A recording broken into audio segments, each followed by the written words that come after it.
This third part of the movie tutorial shows how to define the player's units and the unit types for the scenario. As you can see, we still have the two different maps for the scenario, and we can change the transparency of them. So for now, we hide the maps and start defining the unit types. You need to select the button Update Unit Types, and you simply add a new unit. So let's call this unit Infantry, and you need to define a shortcut. Similar to the scenario, you can add a description of this unit type.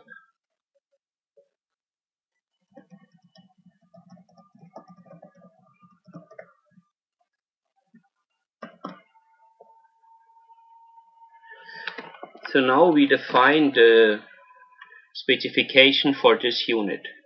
First, you need to select if this unit has fighting capability or not. So in this example, this unit has a fighting capability, and you see a multiplier here. This multiplier is always compared to normal infantry. So since this is normal infantry, we leave the multiplier 1, and you can change the distance this unit can travel in each round of the game, the radius to detect normal units, and the radius to detect hidden units. So I would like to have infantry moving for 200 for a distance of 200.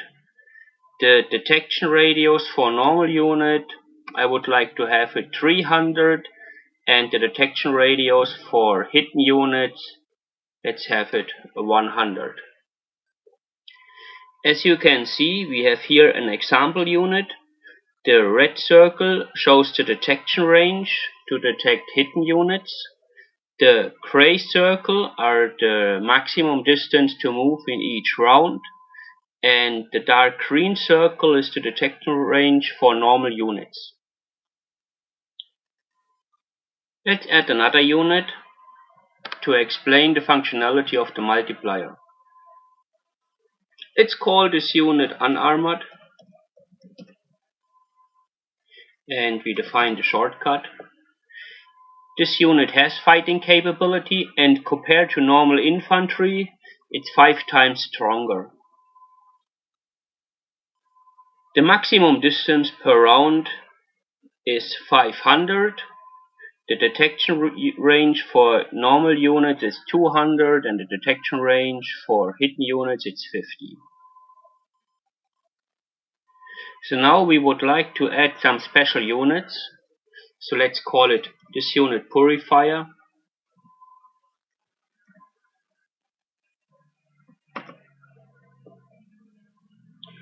It doesn't have any fighting capability. We change the distance per round, the maximum distance to travel per round, to 100. The detection radius of normal units is smaller than the detection range of a fighting unit, and let's make the detection range for hidden units really small. You can even make it to 0 if you want. And this unit increases the supply of a region per round for water, for an artificial unit of, let's say, 1. So this means this unit type doesn't have any fighting capability. It has only small detection ranges, cannot move too far on the map, but it increases the supply of water in a region permanently. We can do a similar type of unit, let's call it Farmer. It has the same specification than the Purifier, but it increases the supply of food for each round by, let's say, 1. Now we have two other options.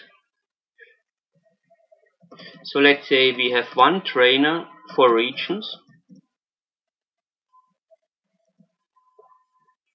no fighting capability, really small range to detect other units, but it increases the defense capability of regions permanently by 10%. And we add another unit, it's also a trainer.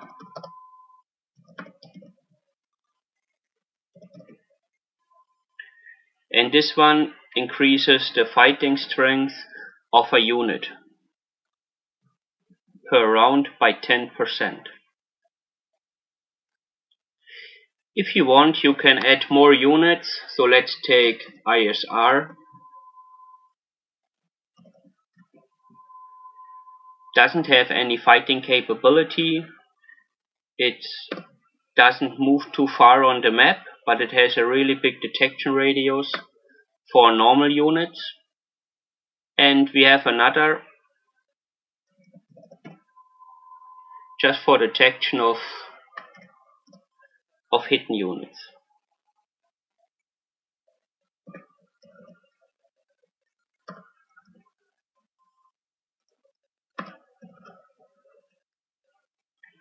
Now that we have defined the unit types for the scenario, we can continue defining the player's forces. As you see, we have here one menu for all players added to the scenario, and I start with local player 1. I give him a new force. Let's call this force just P1. It's available from the beginning of the game. You can add a short description of the unit type.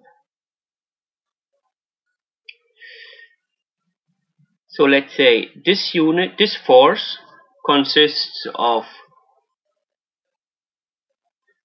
unarmored 100, no purifier, no farmer, no trainer for force, and no trainer for regions, no ISR, and no recon. And you can add other forces as well. So let's say I generate a similar force,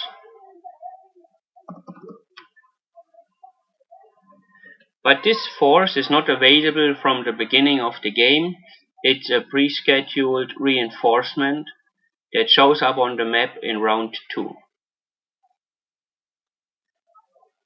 So now we can place the units on the map where we want to have them at the beginning. So this unit here, P1, is available from the beginning of the game, and the start position is here. The second unit comes available in the second round, and the starting position is here. You can add more units similar to the one I've shown you for each player. Our complete scenario consists now of a scenario name, the scenario description, the maps added to the scenario, the resources for this scenario, the players, a definition of all regions for the scenario, the unit types, and the player's units. This finished the scenario generation, and we would like to export this scenario for later use.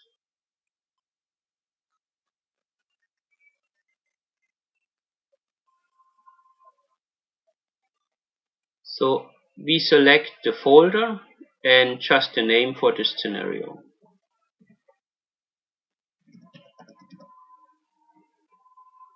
We save it. And this finished the first tutorial showing how to use the scenario generator to generate a new scenario for later usage.